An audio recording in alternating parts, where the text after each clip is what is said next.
Hi, this is Asim and welcome back to the channel. Today I'll show you how you can check robots.txt file of any website. Let's get started. First, let's see what is robots.txt file. It's a simple text file that tells search engine crawlers which pages or files they can or cannot access on a website. Think of it as a set of instructions for web crawlers.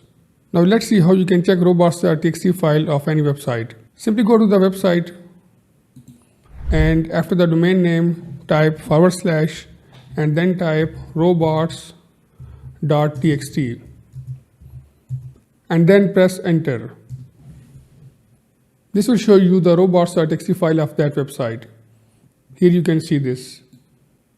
Now let's see the robots.txt file of Facebook. Simply go to the facebook.com / type robots.txt, press enter, and here is the robots.txt file of Facebook.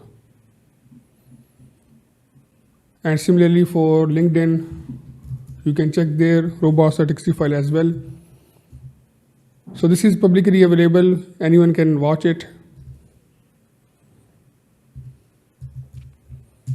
Robots.txt, and here's the robots.txt file for LinkedIn. It has few important things, let's discuss those. This one is simple. The first one is user agent. If this is static, then this means that all the instructions given in the robots.txt file are for all the crawlers, like for Bing crawler, Ahrefs crawlers. And when we have user agent like Applebot, then this means that these instructions below the user agent are for Applebot, and this is for CloudBot, and similarly we have different user agents. But normally for simple websites, we give the same instructions for all the crawlers.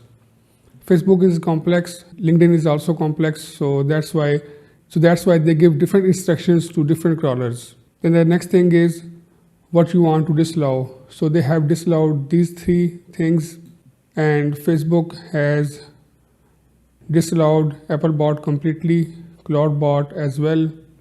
So you can see these are the instructions for different bots. And then we have another command that is allow. So here Facebook is allowing these directories on their website. Similarly LinkedIn, they are allowing these directories. And the fourth thing is you can also add the sitemap of your website in the robots.txt file as well. So this is how you can check robots.txt file of any website. Thanks for watching, and I'll see you in the next video.